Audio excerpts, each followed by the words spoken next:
I'm author and critic David Agranoff. I'm a horror and science fiction author, critic, and researcher. In this podcast, I wanted to provide in-depth interviews and panel discussions with everyone from New York Times bestselling authors to researchers, musicians, and anyone I find interesting. Welcome to Postcards from a Dying World.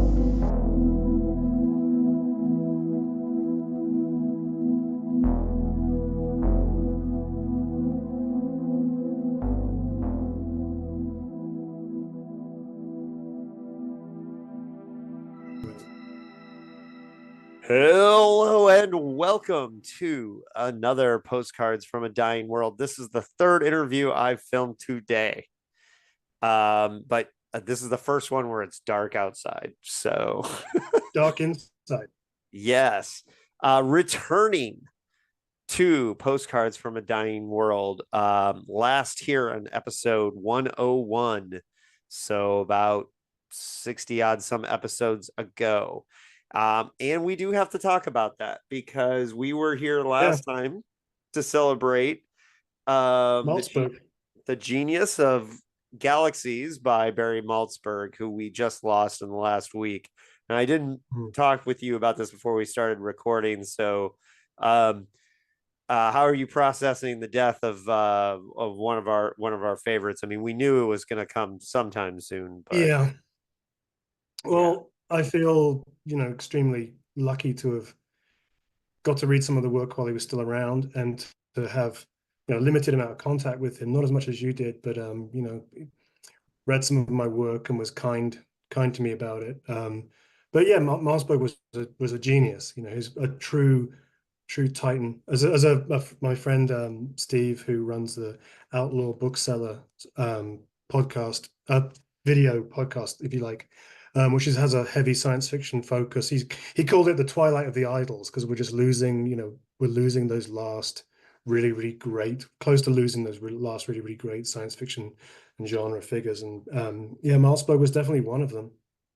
Yeah, absolutely. And it's been interesting. I know our buddy Professor Wilson is having a hard time with people kind of like, it's like, where were you? We've been singing his praises for a while, and we're hearing a lot of voices out of nowhere, seemingly, who are praising Malzberg. But I'm just glad that people are talking about him. I think it was part of our mission with Dickheads and with the podcast that we've done to honor Barry when he had a chance to hear it. And he sent me one of his patented 25 size font emails after we did the Galaxy podcast. What color was the text? Was it pink? Yeah, they were huge. But I've had pink and green and all kinds of good colors in my time. And I also, it's the wrong way that it would come about, but my friend Michael Grodner, film director, was working on Beyond Apollo, and there's still some hope that could happen at some point as a film. Been in development, so fingers crossed. But unfortunate, that it's always the case. It's a bittersweet surge of interest in an author when they're gone. But he was truly a great writer in the field, or multiple fields. But important. Well, and for me, certainly changed the way I think about science fiction to a large extent, and influenced some of the tone of my. He has a cameo in my first novel, which has nothing to do with science fiction, but Malzberg shows up in my I, Judas book. Right. Well, and for me, it's a strange thing, but as somebody who just wanted Barry to get more respect, one of the interesting things that happened this week is Joyce Carol Oates, did a post on Blue Sky of a picture of her visiting Barry in the last year, and there's something about that kind of respect that she took the time to go see Barry when he was in hospice. A level of respect that just really made me feel great to see that. And So I do hope that people, instead of just, a blip on the radar of seeing like, hey, all these people had this respect for them, that people will take the next step and go find the work, Yeah, um, and read him. yeah. Go find. Yeah, there's so many great books to choose from, and yeah, and D. Holland Wilson at Anti-Oedipus Press has done a good job of restoring, those old texts, particularly Yeah. Galaxies Beyond Apollo, Yeah. et cetera, et cetera. Yeah, yeah. He's done Yeah, and we're really a proud of great. the fact that at Dickheads, I don't know if this was the last interview he did, but uh, I'm just the interview we did last summer with Barry. I'm very proud of it. Um, and so yeah, Cool. on that note, let's talk about one of the best books I read this year. And so before we get into Skinship, which is your new release, for people who are not familiar with you, maybe didn't hang out with us at PKD Fest this last year, James, give people a little bit of your origin story. Like, how did you become a science fiction reader and eventually writer? Yeah. I was a science fiction reader. I was writing other things and reading science fiction before I attempted to write science fiction. It was all in the background. There's something of science fiction in most of what I've written as an undercurrent, as an inference, as a threat, even. I think I came at it, in the way that maybe people that were influenced by J.G. Ballard did, came at it through as essentially literary fiction writers who were also in love with the so-called genre fiction and tried to work with it. My first kind of science fiction interests were, say, The War of the Worlds, The Martian Chronicles, classic material like that. Philip K. Dick, Arthur C. Clarke, though I never really got on with Clarke that much. There's a lot of writers that I didn't really click with. Never really got into Heinlein, that kind of thing. I liked the esoteric stuff, as well as I liked the mysterious melancholy of the Martian Chronicles. I liked the strange fate of the Martians in the War of the Worlds. I liked the way Ballard approached science fiction, that was very the inner space, new wave psychological view, the pathology, media, etc. And they're very different stylistically, but that feels like a crossover with Philip K. Dick and Malzberg, as well. So I wrote some so-called literary fiction before. I think it was 2018 when I first did a full-length science fiction book, which was The Song My Enemies Sing. So this is Skinship should only read the second full length science fiction that I've done, and this is far more linear Hmm. than The Song My Enemies Sing, which was much more fragmented. Well, This is still experimental. I would say Song My Enemies Sing and Skinship are more directly science fiction, but Soft Invasions is still science fiction in a sense. Yeah, But in that oh, regard, absolutely. Yeah, it occupies a liminal space of science fiction. right. Well, and we had a hilarious during Yeah. PKD Fest when we were hanging with Professor Wilson when he was giving us a pep talk we didn't need, which was very funny. And he was Oh, talking yeah. to, I don't know. I always take it. yeah.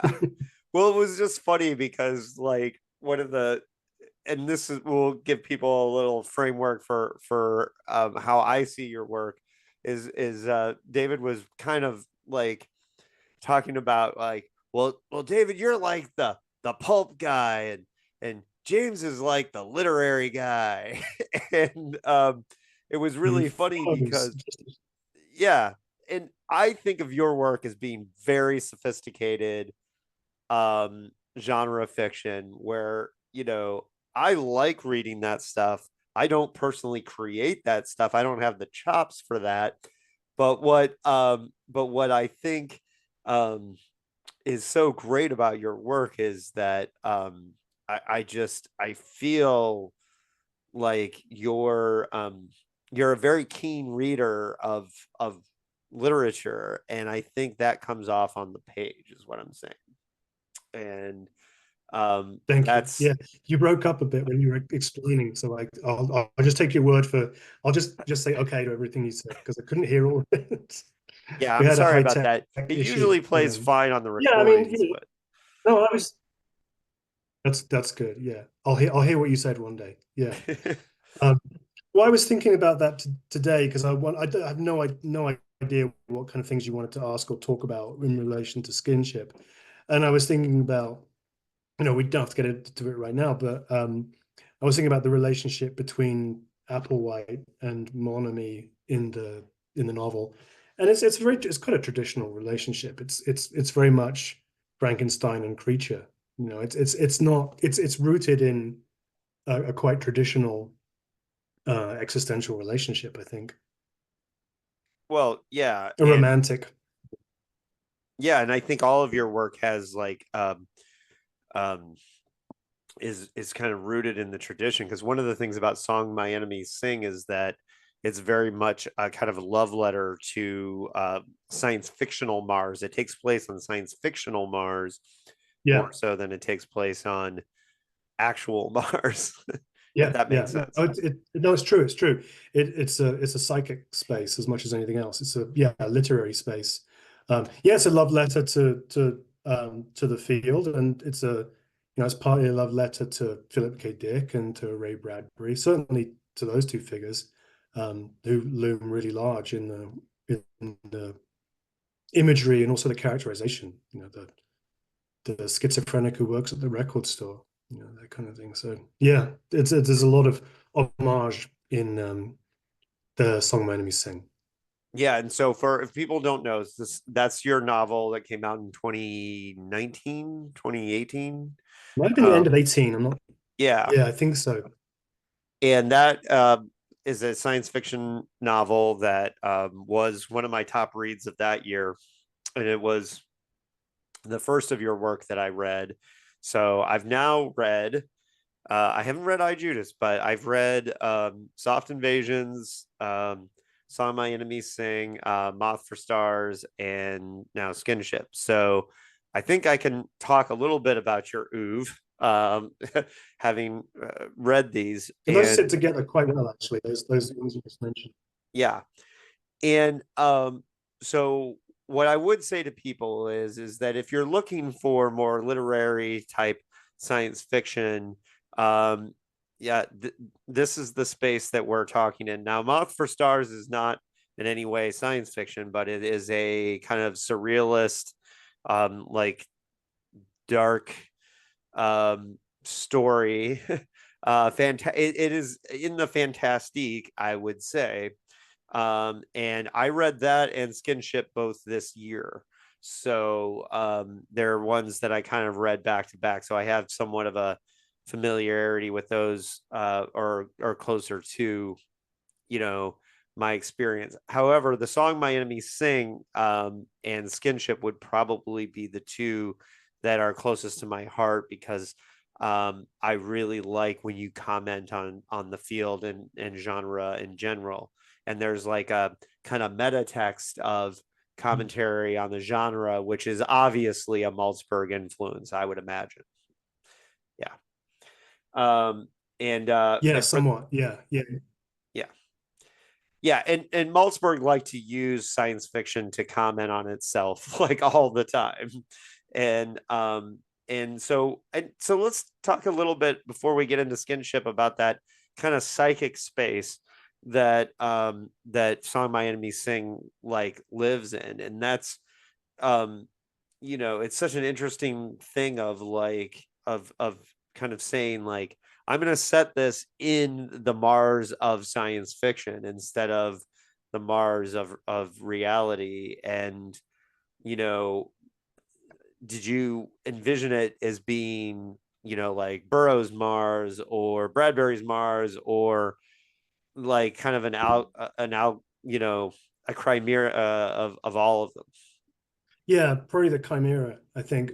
Um, yeah, and I think I can't remember whether we talked about this before, but there is that sort of moment of disillusionment, when we discovered what Mars was actually like, and the science fictional Mars was more difficult or theoretically impossible to write about anymore. No one's going to write about bikini green skinned bikini girls in the canals anymore, right? Because the reality was more, I guess the word Malzberg used to use was aseptic, that it was a sterile, lifeless type of environment. So the science fictional Mars, though, was much richer to me. It's what I grew up with that, even though we knew from the probes and the photographs what Mars was like. I grew up at the same time with the War of the Worlds vision of Mars as well, and the sort of the the sort of lost visions of speculations about what Mars was like. And so I think in a way that what I'm doing with the song My Enemies Sing, and with maybe Skinship in a different way, which has nothing much to do with Mars, but they do at least, they're both interested in a kind of melancholy and nostalgia, right? It's sort of aching for a certain kind of imagery and a certain kind of mood that's more difficult to do. I'm certainly not ever going to be a hard SF writer. That doesn't really interest me. Because I also don't want to have the arguments. Did you get the technology right? I don't give a damn about the technology. I give a damn about the moods and feelings and trials of the characters. And so it's definitely, I guess, what is it? Soft science fiction, the sort of the way it might be classified. But I think those classifications don't really explain that much. I think of them as driven by ambience and what I want to get at, what I want to put the characters through, rather than how realistic is Mars. And I think I definitely draw on that more romantic. Someone once referred to it as a Baroque vision of the Martian past, I guess. Yeah, and it would be eventually to I certainly would love to see a novel set, with the remember, I mean, how much of the 40s science fiction Venus had oceans and jungles and we just assumed that we had those, to draw on. And now you can write that, but you can write that in a way still, but you theoretically you can't call it Venus anymore. You just have to change the name arbitrarily to something else. But I still think if you're going to do that, why not? Why not just call it Venus? And I'm not interested in doing these things for a postmodern reason. I'm not interested in postmodernism as a style. It's much more about not a cynical or ironic posture towards these things. These things are more romantic and heartfelt than that. Okay, so let's get into Skinship. So the Generation Starship novel is a tradition. Really, the first real famous one would be Heinlein's Universe in the 40s. Of course, I mean, we even had Generation Ship episodes of Star Trek, the original series. And there have been recent, A.E. von Vogt's Voyage of the Space Beagle, and we have modern examples like Kim Stanley Robinson's Aurora, which, by the way, Aurora, I had an idea for a Generation Ship novel I wanted to write, and when I read Aurora, I went, fuck, he did it. And I'll never be this good. so I just trashed the idea because he was basically making the same point I wanted to make. Right. With my attempt at it. And then we got like saccharine stuff like Passengers, which is like the Hollywood romance version. So we have all these Generation Ship novels, and we have all this. It's a tradition. I've never finished that film. I've started to watch it once. Maybe I tried a second time, thinking, well, can it be as bad as I think? And it's just fucking awful. I just couldn't couldn't do it. So there's a tradition of the Generation Ship novel, And personally, somebody asked me for a comp on this book when I was at one point, and I said it's like Silent Running if David Cronenberg had an unlimited budget to rewrite and direct it. And Yeah. That's an okay comp, but it's not really that. It's There's more. I would take it. I mean, because you can't see that there's a Silent Running poster on my wall over here. So it is one of the influences on the book. I mean, And I did not absolutely. know that. No, it is. It's a formal kind of influence on the book. It's an underrated science fiction movie, I think. Yeah, I'm a big fan of Silent Running, which I And think. and one last Go thing ahead. before you dive into Skinship, I will say Mm, that in recent history, we've had massively successful generationship novels recently that take a very different approach. You have Kim Stanley Robinson being hard SF, and for example, and then River Solomon's Unkindness of Ghosts, which is like completely surreal, makes no attempt mm. to be realistic whatsoever. And what I like about Skinship is it's kind of in between, right? Oh, Like, that's how it reads to you? Okay, that's interesting. Yeah, yeah, it's yeah. I wasn't sure. I mean, definitely wasn't going for hard SF. I wasn't sure, what people would make of the technology, as it is. So that's an interesting read. well, yeah, I'll take that. That's I fine. think Yeah. it's more on the surreal end, Skinship, I guess. But Yeah, yeah. it's not like, It's for the but example, like Unkindness of Ghosts. I don't know if you're familiar with that one, but it's basically a novel about like antebellum South plantations. Just mm, it's just set on a generation ship, and like yeah, there's whole sections of the book where you forget they're in space. Like there's no yeah. attempt to remind you at times. And by the way, I that's a book that I despised while I was reading it, and then decided that it was better than I thought as I wrote about it and thought about it. And You then, did the Statler and Waldorf from the Muppets. You were kind of yeah, well, I I liked hated it. that book throughout the entire reading of it, thought it was terrible, and then Mm. convinced myself, oh, wait, I got it all wrong when I was reviewing it. Just putting that out So I, there. I think so what so your point about the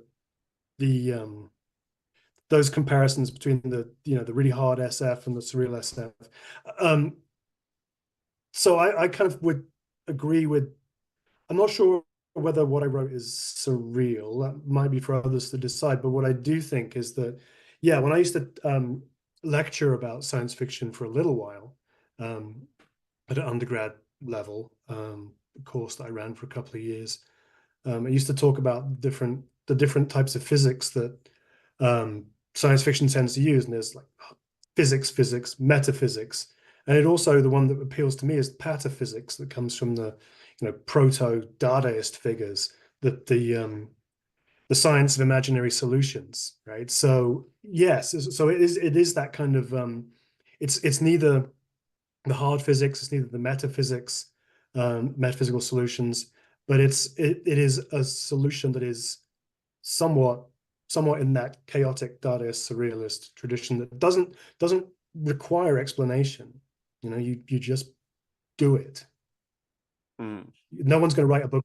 No one's going to do the one of those what are they? I don't remember who wrote these or if I'm getting the title right. But there are a lot of those books, the science, the physics of Star Trek, the science of Star Wars, where they go to try and explain everything that's in the in the franchise. It shouldn't be vulnerable to that. I don't think science fiction particularly needs that. It doesn't need scientists to pore over its realism. All right. That's So, why I don't like hard SF. Really, it's where I really don't care for it. yeah, and I kind of redirected you, unfortunately, out of why the generation ship novel. I let Mm, you skirt away from that a little okay. bit, but like, how did this particular journey start with you? With this, I was did you want to Yeah. do a generation ship novel, or did it happen by accident? Well, I didn't. Let's see. The the first scene in the book with Applewhite and his archivist um, is close enough to the first five. I always think the first 5% of any novel is the most vulnerable. The first 5% of its content is the most vulnerable because it's the part of the novel that, as you write more, is more susceptible to revision and change. But it's relatively intact from what I first thought, and it didn't need to be a generation ship novel when I wrote the introduction. You know, that sort of came later. That came in thinking about the depth of the relationship between Monomy and Applewhite and how long that might go on, and thinking about, well, yeah, okay, there is this ship. What is, why? What is its purpose? And so it evolved. It evolved, I'd say gradually, but rapidly, gradually. If you know, Yeah. it evolved in a pretty short period of time, but it wasn't as if I said, okay, here are these two guys. It's a generation ship story. It was probably took, I don't know, took a few weeks or a month before I thought, well, okay, that's the solution. That's what I'm trying to write, actually.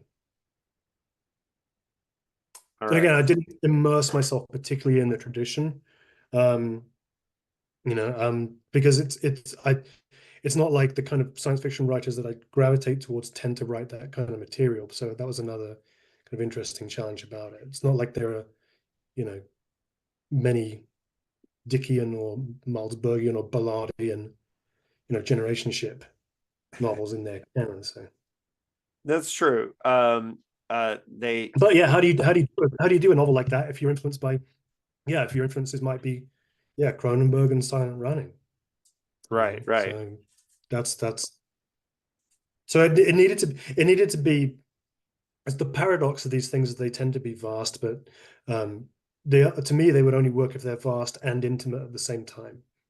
So, and you And I discussed think it's this a a pretty little bit, but one of the things that, and it's funny because I did not write about this very much in my review, but the relationship between Applewhite and like the ship itself as a kind of like Dr. Frankenstein creator type relationship. And so, um, and correct me on these because I read this several months ago, so I might be getting some of the details wrong. If I get them wrong, feel free to correct me on it. But it seemed to me like, Applewhite's position as being like, you know, kind of the creator of this, or feeling like he's the creator of this monster, is one of the underlying themes that's going on here. the other way around. Monomy, Monomy, the sorry, archivist, yeah, is kind of manipulated. Yeah, yeah, yeah. Sorry, that's okay. Yeah, yeah, yeah, yeah. Somewhat, yeah, because it's one of the things that was difficult in the early stages of the novel was trying to figure out, was trying to really define that relationship, and what in particular, Monomy is motivated by, let's say, if I could think of there's more than this, I think, in the novel, but there's an element of caprice, of mischief, of, wanting to introduce a chaotic situation into the kind of the very languid stability of this kind of ship, this 1500-year voyage. It needs some friction, right? So there's it, at least even for Monomy to not lose his own sense of self. It's kind of what he's interested in. He's slightly interested in chaos, and so yeah, the manipulation, to the extent that it is manipulation of Applewhite, I guess depends on how people read it. well, and Is was there's some interesting world building that goes on in this book, and I I can I can feel your tension on that because I'm sure, just knowing you, I know you're probably, the world building is like probably really far down on the list of the things that are important to you. how dare Um, you? I don't know, maybe. No, Um, yeah, you're right. Yeah. but there's, but I pointed out in my review, I pointed to some things where I thought the world building was well done. And one of the reasons I did that is because I know you. Fuck with me. Yeah. Well, because I was like pointing like, hey, James did some world building there and I liked Yeah, it. yeah, yeah, The hyperstation, for example, and the yeah. way that there's these swarm of robots and welders and sealants and um, you know, I think okay, I have it right here. The vessel was already miles long, a leviathan suspended in space. Whether the skin ship's dominant form was organic or mechanical, but Tommy could not have said. So the question mark there. You're doing world building where you're setting up what it looks like in the hyperstation and where the ship is going. And you paint a very vivid picture, but at the same time, it ends with a question Mhm. of whether it's mechanical or not. You're even when you're doing world building, you're telling the reader that there's questions, right? And that's Yeah, and well, I a want very people. James Yeah, Reich yeah. thing to do. Um, Well, I and want I to appreciate that. lure people into the text. So yeah, yeah, Yeah. yeah. And so for those of us who really enjoy world building, it's funny because you're like giving us a little bit of rope and then you like tighten up and be like, well, maybe not so much. I get it. So Yeah, I the amount. I don't think world building's unimportant. I think it's just I really dislike expository world building. I dislike, I once said to a friend, if the beginning of your novel is like the yellow crawl text at the beginning of Star Wars, then you're doing it wrong. Right. And I think a lot of world building looks like that. Oh yeah. Yeah, it So has that's to be. the kind I don't like. Yeah, So and it's not that, in any novel you're doing something of scaffolding and scenery. But if you're doing um yeah, the kind of thing you often see with writers where they say, I think I need a preface. It's like, no, you don't. You really don't need a preface. well, and that's the thing is, Do I and need to then write another book of backstory? You really don't. Please don't. which is funny because I'm sure you were cringing when I pulled out a very expository scene from Skinship and put it in my review is which was on Earth, great dunes of ash shrug towards stiff oceans, glaciers of acid foregathered, glittering as they wiped cities from the surface of the world. London dissolved, Berlin perished. So I'm not going to keep reading, but you did describe the world that they were Mhm. leaving, and Sure, yeah, yeah, yeah. But you do it briefly, you just yeah, do a cinematic scene and move on. yeah, you did it briefly, and then your friend David like put it in his review and put headlights or spotlights on it, and then probably pissed you off doing that. No, But no, that's I'm not. okay. No, I liked it. no, I'm not Um, pissed. I liked what the because what you did there is very important to me for the book, even though it's a very quick, it's a very short thing. It sets the tone because at some point you have to question the idea of why would somebody submit themselves, why would they put themselves on a skin ship and head out into the universe. Well, the fucking earth is pretty fucked up, so we're gonna we're gonna we're gonna go there. And um so there are fun moments of classical science fiction imaginary things like tram lines and like internal workings, but again, it's all done very subtly and very quickly. It's just assholes like me who like zero in on it, um because Well, I'm not telling you how the trams work. That would be the thing. Like yes, if I spent a few pages explaining the electrical system, how it's powered, and why there is a tram, that would exactly be the what I was. problem. There was a good thing. There was a good interview with Will Self where he talks about everything itis, where the writer, has a character look at a piece of carpet, and they start to wonder, and the writer starts to question, well, who made this carpet, and how is the carpet made, and where is it made, and suddenly that stuff, if you're not careful, if you have everything itis in the world building, then that becomes part of the novel in a completely, you know, neurotic kind of way. So Right, and that's what I like to avoid if I can. right. And there's mystery to some of the characters, like the printers. Like we know the printers are building things or making things. And we know, for example, that Mhm. they try to build cities that look like something we would recognize. And that's partially for ease of our imagination, but also you're creating a mystery as to like why the printers would do this. You don't need to explain that. We don't need that explanation.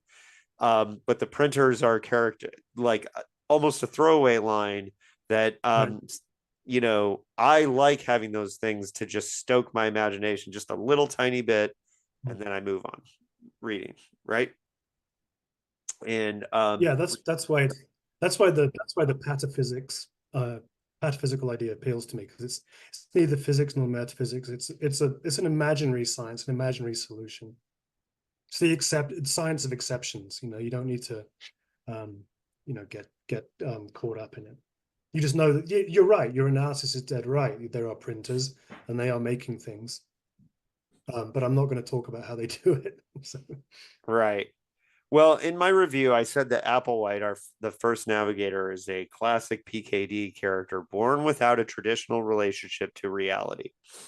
Okay, because mm, Applewhite as a character is very interesting because we assume he's engineered. He may be the eighth generation or whatever version of the first navigator.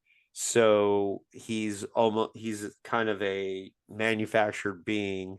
So his mm, relationship to whether he's real or not, or how real is he, or what his mm, relationship pertains to reality. I'm reading a lot into this. These are things that are under the surface of the novel, but and one of the things I love about this novel is that it's 188 pages. It doesn't overstay its welcome, but there's so many ideas in it. Tell me what you think Applewhite represents, and how close am I to anything resembling what you were trying to do? mm. Could you say that? You said, "Tell me what I think Apple White," and then a word blipped out. Well, just tell me what you think. What? How close am I to defining Applewhite in a way I, that? I think you're quite. I think that's a fair analysis. I mean, there's a great deal of Applewhite's crisis that's about memory, right? So that's a dilemma. Ontological crisis is an excellent existential crisis of being that he's going through, um, which is, partly, as he's a manufactured being with essentially a manufactured crisis, right? So yeah, I think your analysis is good. I think there's plenty of what you said is an accurate reflection of what Applewhite is. Um, yeah, I mean, I tend to the first characters I write in a novel, I tend to always, if this doesn't sound too trite, I tend to feel quite tenderly towards. I tend to that I have a deep sympathy for them and what they're going through. So whether that's Varnus and his at the beginning of Moth for the Star and his blackout murder, his amnesiac murder, whatever it might be, that I can't write these things without, to a large extent, having I'm not in that kind of oh, I'm in love with my characters, but I do need to feel sympathy for them. So I tend to, like most do, they put someone that they're in where they don't belong, or in a an unfamiliar place, or in the midst of a dilemma, and that generates the essential pathos of the novel. Yeah, but I think you're right. He's definitely, everything you said is good.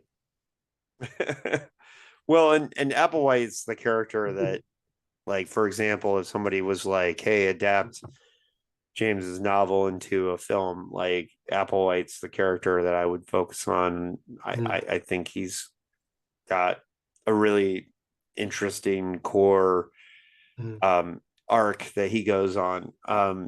And part of I think, as somebody who's kind of like engineered to be, pilot of the generation ship, he creates a very interesting scenario. Now, we're gonna um get more into spoiler territory here soon, so I'm going to do a spoiler warning, and we're going to do this, but um let's get into generals here, because if you have not already made the decision to buy Skinship, if you're listening, um, you know, it's not too big a spoiler that this is going to be high on my list of the top reads of the year this year.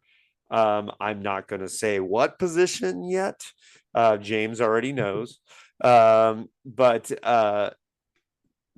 this is a book that I highly recommend. So you want to tell people where they can find this, how they can find this, if they can get signed copies, like where do they Yeah, follow? absolutely. I mean, yeah, I mean the easiest way to get the book, the two easiest ways would probably to go to anti-oedipuspress.com or through Amazon, Barnes and Noble, Bookshop, all the local places. The ebook is coming out in a couple of weeks, so if you prefer to read by Kindle or whatever device you happen to use, you can do that shortly. But paperback is, caught up in all the Christmas shipping, but it's available from all good bookstores. You can get signed copies right now. I have a collection of signed copies at jamesreichbooks.com if you want to have Is an the final inscribed version slightly version. different than the one that I've got? Like, is it?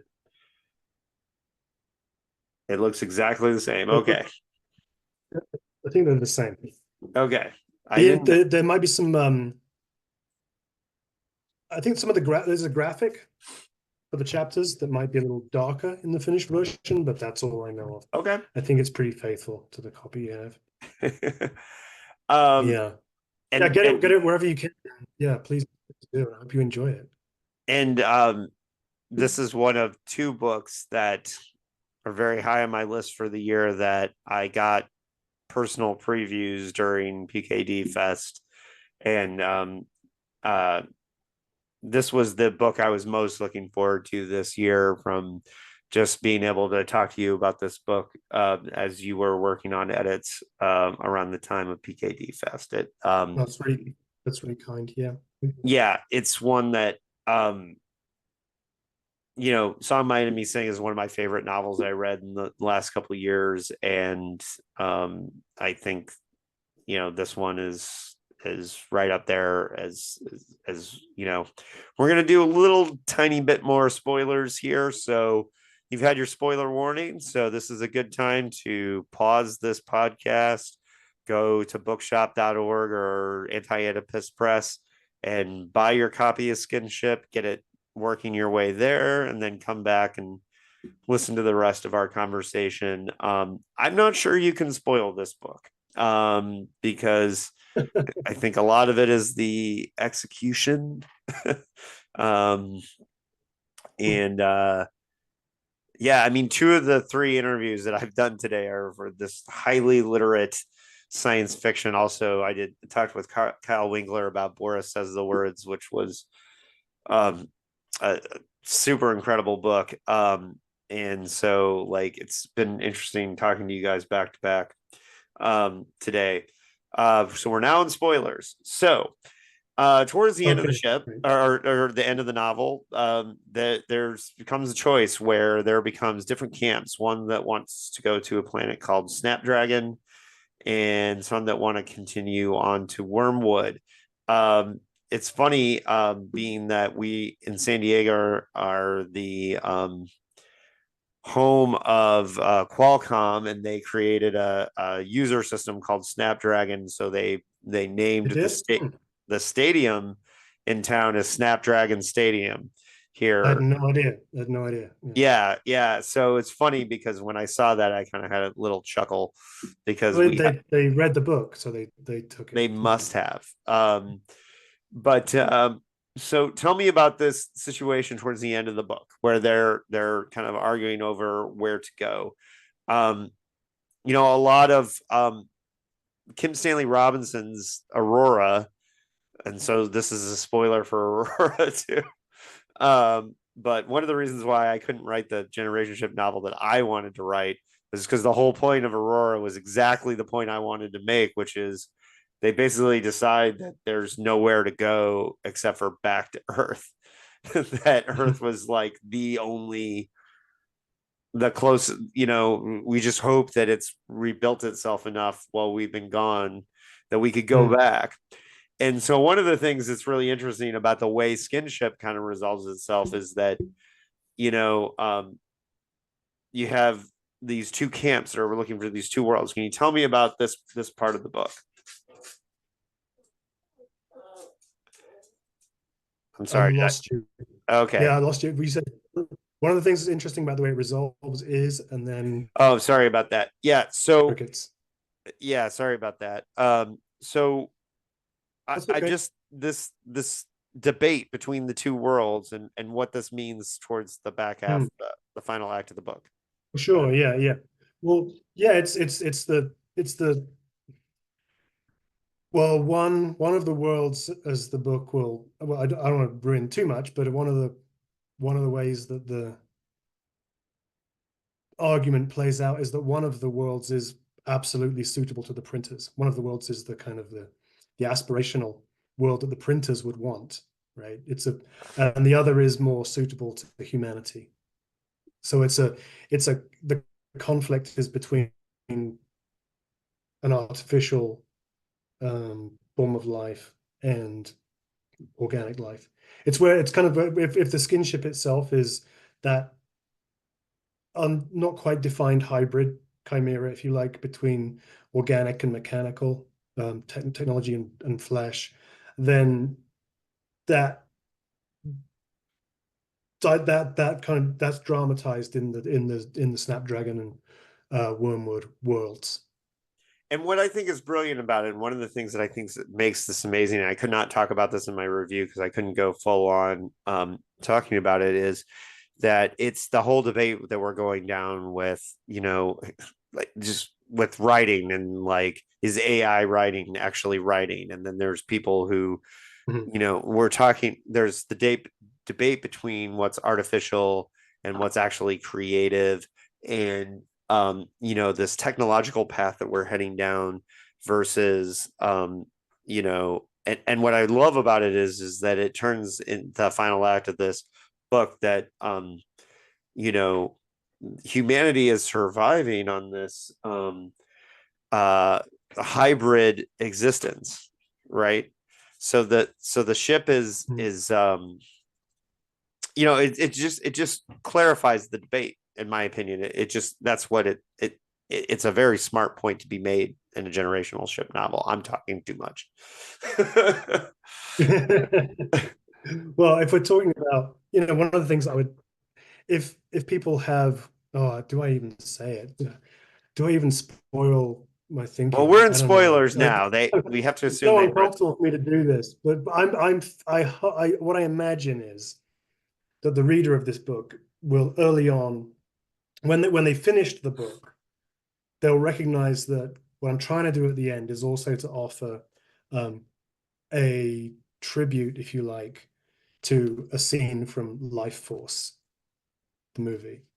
So as Applewhite steps through the glass, hopefully there's a scene relatively early in Life Force which it's a callback to. So there's a spoiler and yeah, yeah. Um, yeah, it's funny. I have Much maligned film, but well, it's a malign, but that's funny that that book is Space Vampires of Colin Wilson. yeah, Colin Wilson, yeah, yeah. Yeah, it's an interesting book because it's one where like the first 100 pages are just bananas good, and then it just like falls apart. And Yeah. it's funny because it's a book that I have many times said, read the first 100 pages and stop reading and just don't even bother with Yeah, the rest. yeah, But Life Force, that's interesting. yeah, Okay, I did not see that, but now I'm going to yeah, be looking for it. yeah. Um, Well, Applewhite's watching it, and he's at the beginning of the novel. Early in oh, the novel, that's right. I Applewhite's do watching remember it and that now. pauses it in the scene. Yeah, he pauses it at the scene where Matilda May blasts out the. Is that her name? God, is that right? Seems such a long time ago. I may have got her name wrong. Sorry if I did. Blows out the window, um, blows out the glass of the scientific facility, and I wanted that to be a callback at the end of the novel. Right. Well, and it's funny because yeah, you That's did put it really, right there, you're and I like, I don't didn't. like this book anymore. No, no, no. It's that's great. Well, and there's a little bit of Oh, traumatic. these things, David, these moments of world building, they're not accidents. Yes, that's true. Well, and so one of the things about the world building that you did do is that it sets up this traumatic damage that the human race has gone through before setting off into this unnatural environment in the skinships. So this debate itself comes down to, you know, two halves of humanity that are so psychically damaged that, you know, either decision that they make is going to be, you know, the skinship has its roots in this psychic damage that this species went through, right? So Right. so Yeah. there's a lot of, Yeah. you know, which is one of the reasons why the printers like doing these like kind of villages or cafes that mirror the 20th century is from a time before the psychic Mm. damage like really happened. So Right. and that's one of the Mm. things Yeah. that's Yeah. genius in the novel, or a really brilliant thing that's going on um in it. And that's something that I didn't really think I about did until. do Go ahead. well, yeah, hopefully these things come in gradually as well, rather than being, yeah. I mean, if you're doing the spoilers without the book, it'll probably hit you over the head. But yeah, hopefully it's kind of one of those things that seeps in, like a bit like the book that when you're reading it you didn't like, but afterwards it kind of, seeped into your consciousness as something that was really worthwhile. Yeah, I did actually have in the beginning. I mean, there was more of an environmental um, context in the beginning of the book, which I cut out. There was a little bit more. So I mean, I'm talking about two paragraphs maybe. But again, I didn't want to overdo it. I wanted to move into the characterization and the drama. Um, but yeah, I mean, Oh, it's there there was plenty. and Yeah. people. Yeah, yeah, Yeah, I that's don't good. think it needed more. So I have a quote that I pulled out in the review, which is smiling contentedly, Katazomi envisioned Snapdragon as a planet overgrown with white plastic, inhabitants of the skinship drowning, reaching from the wax-like figurines from Dante trapped in an apocalypse of artifice. So that's where you're really making the message of like Snapdragon being this kind of Mm, awful, fake, kind of horrendous yeah, place. I yeah, and it's yeah, and it's where the and it's where one of the other Skinships is landed was already crashed. According to the printers plan with that ship also. The printers were successful with that with the other ship. So there's the survivors that are still there.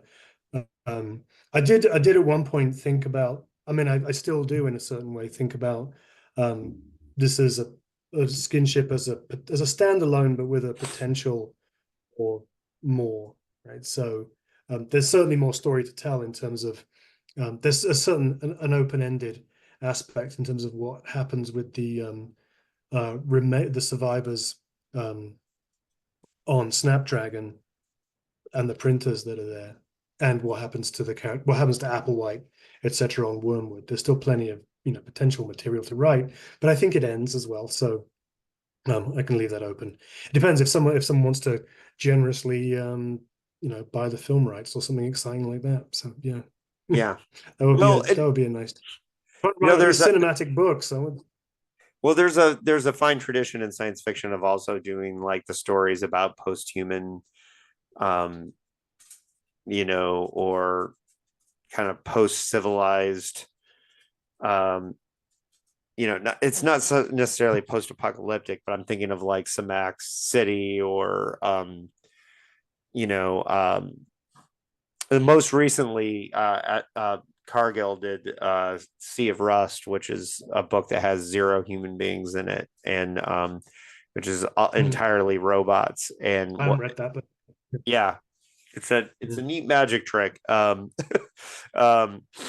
I was very skeptical before reading it, and but again, When did it come out? oh, I mean, roughly, I mean, like 10 years ago, last year, maybe. last 5 years. Yeah, like I, 2016, okay, 2017. yeah, I don't know. Yeah, Yeah, it's called Sea of Rust, and he did a prequel called Day One, which is like kind of the AI apocalypse novel, where it's much more traditional book. But that prequel, and I like that book too, believe me. mm. Uh, but and he's the screenwriter of Black Phone and Sinister, right? And Okay, but Sea of Rust, the one that's like entirely after the human race is gone, um, is some a surprisingly emotional book. But I think and what's great that's about it good. is Cargill's not like a super sci-fi guy, you know.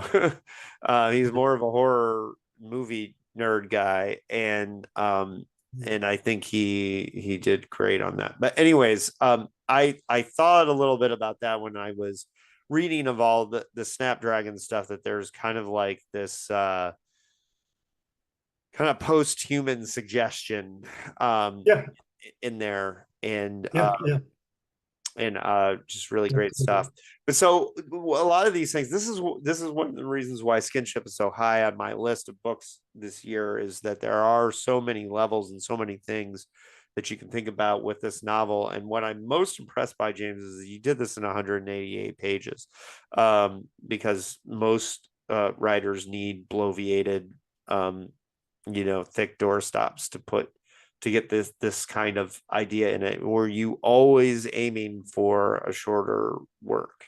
Because even Yes, Song My Enemies Sing is a yeah, little bit longer, a little right? bit longer, but not much. Um, actually, this one might be the print in this is a little smaller. This might actually be a longer manuscript than Song My Enemies Sing, but not by much. Yeah, I mean, honestly, I generally I was always impressed by what, I'm not comparing myself, don't hear that, but I like what Ballard can do in 175, 180 pages. Even some of Dick's books are quite brief, so that that feels like enough. Yeah, I think there is a case to be made that, many 600-page books don't need to be, and there is it's not a criticism of anyone that writes a great 600-page book. I've never done that. Yeah, I tend to write with a kind of, I don't know, like an intensity that doesn't do well if it's more spread out, I would say. I don't know if anyone wants to read what I do for, 900 pages. I think that compression of style is, well, Yeah, no, is what works for me. I'm a no wasted words writer and reader. I don't, one of the greatest compliments I was ever given by my editor from Deadite, Jeff Burke, just he, I guess, would always use me as an example of somebody who didn't waste words. Mm, And my novel Ring of Fire, which is my Bruner influenced Sheep Look Up type book, yeah, has it's an end of the world story that has many, many, many characters in it, and is just barely over 300 pages. And I know right. under most writers that story would be 900 pages.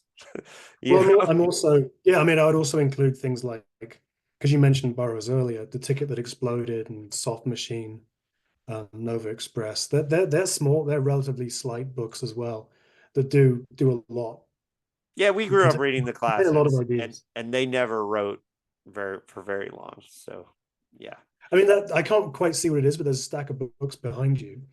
those There's are a all Philip. PKD.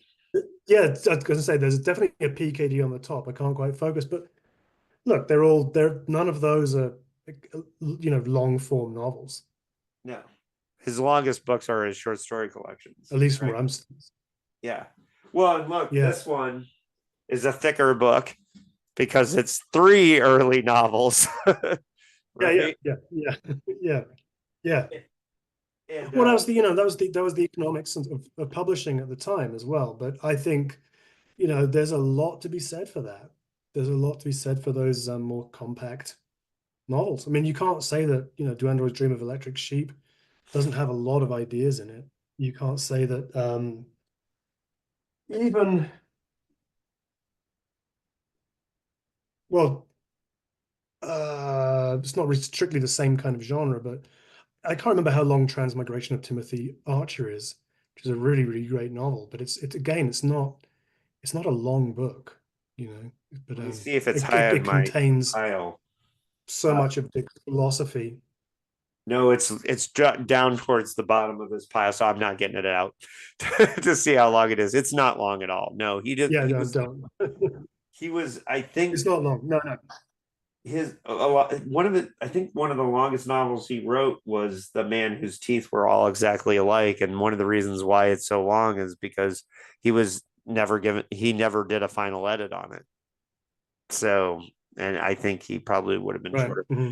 But the formula is And is maybe is Lessons in designed High for 50. Invasion are a little longer, but Yeah. Well, the Scanner Darkly is a little bit longer, but the uh, yeah, um, the formula was designed for 55,000 words.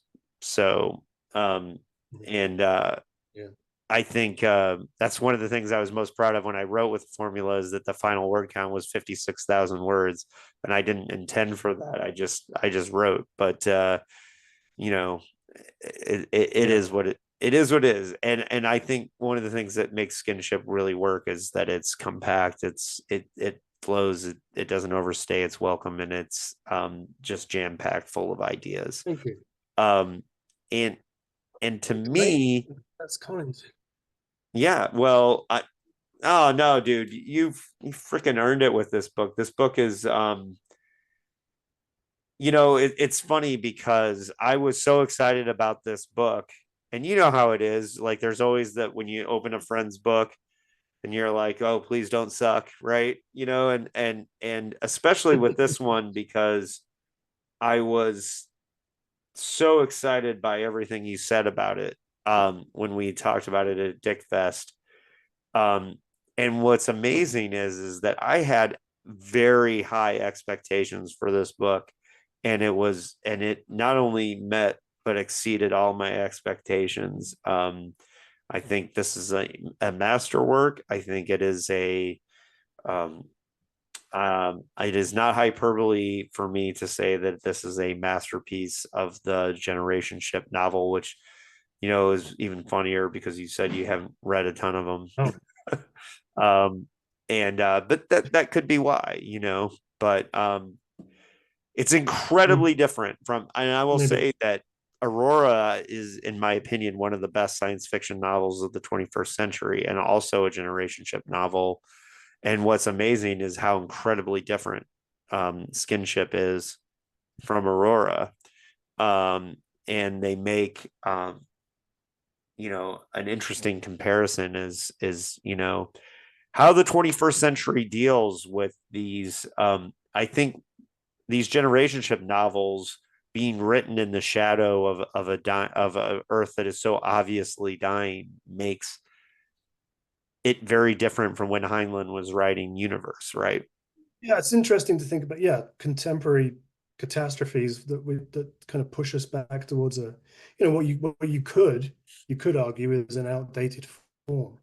It's a hackneyed idea maybe, but it's interesting to find it as a solution to talk about things. Thank Yeah. you for all that. That's very yeah, made my evening. I can go to bed. Well, James, I don't want to take too much more of your evening, and I have to tell you, I've got vegan enchiladas sitting in the kitchen that are screaming my name as well. Um, I I know you're going back to school, so uh, I don't know if we're going to get another James Reich novel very soon, or Oh, if you will. You oh, will. you Yeah. will. Yeah. Okay, Yeah. I so mean, now that I'm out of the horrors of teaching, yeah, I have basically I'm going to be focusing on the PhD and as much writing as I can do. So yeah. Excellent. Well, that is music to my ears. Skinship is a fantastic piece of body horror meets science fiction, and I think the Silent Running, directed by David Cronenberg, is the best comp I can give it. But I think there's a lot. I Agreed. think I think there's a lot more going on here. This is yeah, it's a masterpiece, and I'm very, as your friend, I'm very proud of you for this one. I don't say that lightly. I've got a lot of genius writer friends. The word proud does not come out of my lips lightly. I think you, That means a great deal. yeah, it is great. So on that note, if you are at home listening and sticking around, this is the I've got some really cool episodes coming up for people. I've also, as I mentioned earlier, interviewed Kyle Winkler on Boris Says the Words. If you have not read that, people get out there and get that. It's the best self-published novel I've ever read, like easily. Um, uh, it is literally speaking, it is as confident as a Brian Evanson or a Thomas Ligotti. And it's very influenced by PKD and John Bruner, and it takes place in a kind of nuclear radiated, like Russia with it's hard to explain. This book is incredible, and so the discussion with Kyle was great. That's coming soon. We will also have our roundtable on Lower Decks, the best reads of the year, the best movies of the year episodes coming up. I have my episode where I review all 107 books that I read this year in a thumbnail review. So I don't know if anyone's going to sit and listen to it, but I'm going to give thumbnail reviews of everything I read. We Gonna also try. have, Gonna try. yeah, well, and there's also an interview with Michael Allen Rose on his anthology Fragile, which is a cool anthology where everyone started with the same story prompt of what's in the box.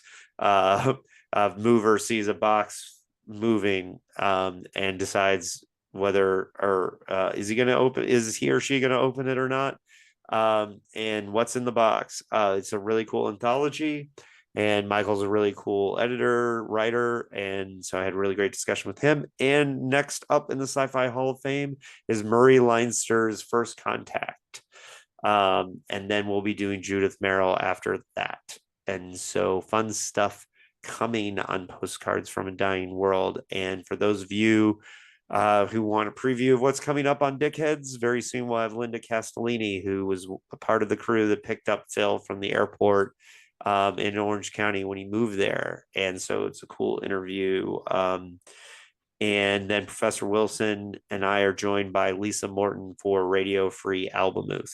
She adapted it as a play in the 90s. So she's a really great guest to have on. And she was the former president of the Horror Writers Association. So Lisa's a brilliant dickhead. And so that's coming up soon on Dickheads. So that's all the updates I have for you. That's all stuff to look forward to. James, I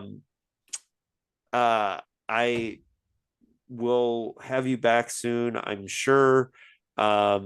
It was really great talking with you about Skinship. Is there anything else you want to leave people with? No, I just hope people, enjoyed the conversation, and I hope to see you in California next year. Yeah, you're always welcome. That we have lots of vegan restaurants around here to explore. Even if you just want to come do a food adventure, you and Hannah would definitely love the restaurants here. I know Santa Fe Yeah, is not envious. is not quite as great for vegan food, but You could say that again, yeah. well, you're always welcome here.